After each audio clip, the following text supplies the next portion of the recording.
భక్తులకు అందిస్తున్న సేవలు సౌకర్యాలపై అభిప్రాయాలు తెలుసుకునేందుకు టీటీడీ వాట్సాప్ స్కానర్ ఏర్పాటు చేసింది.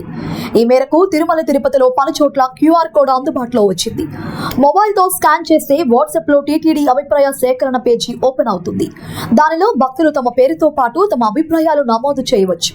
కాగా టీటీడీలోని వివిధ విభాగాలైన అన్న ప్రసాదం, శుభ్రత, కళ్యాణకట్ట, లడ్డూ ప్రసాదం, లగేజీ, దర్శన అనుభవం, క్యూ లైన్, గదులు మొదలైనవి ఎంచుకొని వాటిపై భక్తులు తమ అభిప్రాయాలను వెల్లడించవచ్చు.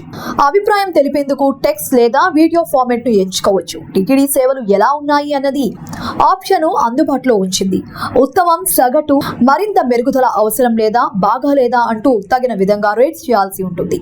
భక్తులు తమ అభిప్రాయాన్ని గరిష్టంగా 600 అక్షరాల పరిమితిలో టైప్ చేయవచ్చు లేదా వీడియోగా అప్లోడ్ చేయవచ్చు. అభిప్రాయం సమర్పించిన వెంటనే మీ అభిప్రాయం విజయవంతంగా నమోదు చేయబడింది, మీ విలువైన ఫీడ్బ్యాక్ కు ధన్యవాదాలు అనే ధృవీకరణ సందేశం వస్తుంది. భక్తుల నుండి అందిన అభిప్రాయాలను టీటీడీ యాజమాన్యం పరిగణలోకి తీసుకొని సేవల ప్రమాణాన్ని పెంచేందుకు తగిన చర్యలు చేపడతామని వెల్లడించింది. Oh